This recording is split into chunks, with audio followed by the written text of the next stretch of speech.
This is Metal Nate, and I am here with Krysta Cameron of Iwrestledabearonce. Krysta, Hi. How are you doing today? Good. How's your tour going? Fun. Have you been interacting a lot with the other bands? I mean... Yeah. Every time we're on tour, we always, just become friends with bands, you know, because it's like, these are people that, you know, we live a totally different lifestyle than other people, and, you know, when you meet people, it's like new people, it's kind of rad to, you know, make friends and always have those friends, I guess, in your life. So, yeah, we always interact with them. Sweet. And you guys have a ridiculous touring schedule. Yes. You've been... That's you just got back from Europe in January? Or February? No, we got back from... We just did, actually, in the spring, through April and May, 2 weeks, not 2 weeks, I'm sorry, 2 months through Europe and the UK. And we did, like, a Russia date, and then we went to Ireland, Northern Ireland, and we got back, and we had 2 weeks off before we started this tour. And then we're all the way on to Warped Tour. Yeah. What's the best city or venue that you've played? I mean, it can be in the U.S., it can be in Europe, it could be anywhere. I'm gonna say my favorite place to play so far was this little place in Portugal, because the kids were just out of their minds. We had like a 15-hour drive, and we got there, and the kids were just made the total drive and show worth it. And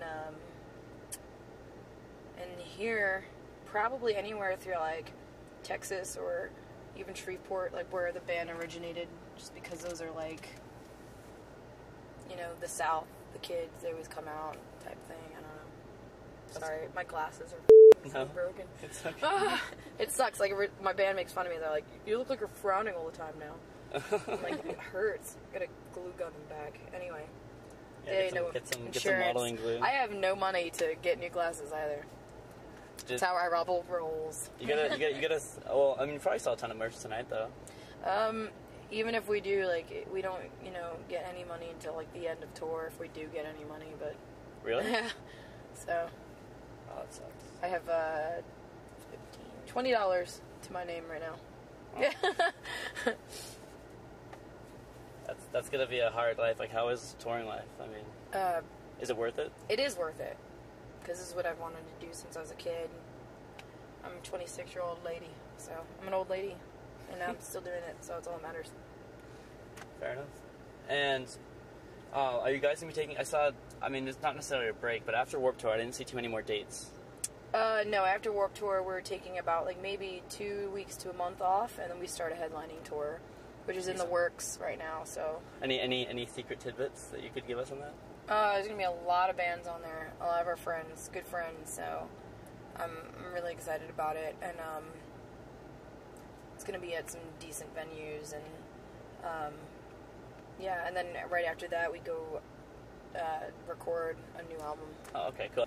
I know it's obviously going to be a progression, but do you see yourselves changing from the previous two? Yeah, I mean, that's the idea. Like, with any band, you know, when you have a record and then you put out another one, you want to progress, you want to take what you've done and then, you know, kind of put more icing on top of that cake, you know? Just kind of like, because that's the best part. You never know what's going to happen or what's going to come out of it.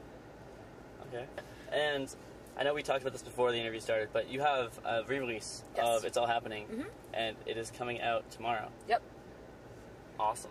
I can't wait to listen to it personally. I'm going to be blasting that on Wednesday when we have a 4-hour show. Oh, sweet. So, well, yeah, it's fun. It's got some, like, remix songs on it done by some of our friends, actually. People we toured with, David Eisen, of course, the band's done one, and Ben from Dillinger Escapeland did another with a remix, and the guy Jimmy Urine from the Mindless Self-Indulgence did one.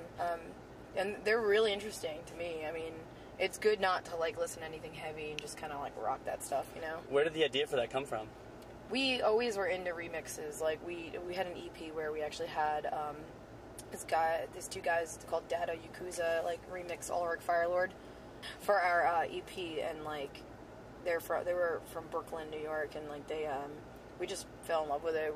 We're open to every type of style. I mean, we kind of have like some, you know, weird samples in the background, so just like, you know, we always just not limited, you know. Yeah. Iwrestledabearonce can now be played at your R&B clubs. You know. So, a lot of people ask me to ask this, where did the name I Wrestled a Bear Once come from? Well, it came from the actor Gary Busey. He actually said it because he's out of his mind. Like, literally out of his mind. Literally. And I don't think it's an act either, because when we did the See You in Shell video, we actually talked to Dennis Haskins, a.k.a. Mr. Belding, and he actually knows Gary Busey, and he knows that he's crazy. So he actually had... You ever had see that show on with Busey? I actually hadn't, but... You can look up episodes on YouTube. Just, like, look up Gary Busey, I Wrestled a Bear Once, and he actually says, I Wrestled a Bear Once, and I said, that is genius. And hilarious. Just like us, so let's do it. Nice. So, how do you write your songs? How do you write your lyrics? I write all the time. It's easier writing it when I'm alone, you know, like secluded. Or I can, you know, experiment with, like, sleep deprivation and, like, put my body through different things, you know, because it kind of, like, screws with your mind. So I think that's my favorite way to write. But since we've been on the road, though, like, in the comfort of a bus, our first bus, I've been able to just, like, get a new journal and just write, you know. That's awesome. Yeah. What's with the song titles? I mean... all of them are inside jokes, basically. So they don't have anything to do with the lyrics? They have nothing to do with the lyrics at all. It's just all inside jokes, and that's how we plan on keeping it. We already have a line of inside jokes. Like, we have it. I think John has it, like, saved to his iPhone of the list of songs we're going to... we actually just came up with a new one, To Be Contuver, from, I guess, CKY. There's a little skit that Chris Rabb guy does with a cat, and it cracks us up, so we're like, let's do that. That's really awesome. Yeah. Hopefully they don't sue us or anything. So, do you have, like, a theme that you do throughout an album, or does it change? I mean, like, You Ain't No Family was the first single. It doesn't matter. Like, we just want to play what we want to play. We don't really have a theme at all. We're just like, hey, if we like a song, if we, you know, we're in a mood for something that's really epic, or something that's really just kind of random and crazy, then like a country breakdown. Yeah, like that. Exactly. that epic. Came out of nowhere. I think John, we were drinking, and John was like, "This reminds me of my dad," because his dad just like some, you know, good old like Southern guy. So just kind of like, he was just like, "Isn't that hilarious?" And we're like, "Yeah, let's try a battery on that." And then I remember watching Steven play it using like as almost like a slide, but using a battery.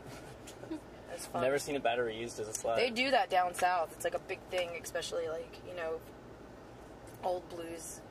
Yeah. Country artists, they use, you know, random objects like beer bottles. I know. Yeah, battery came in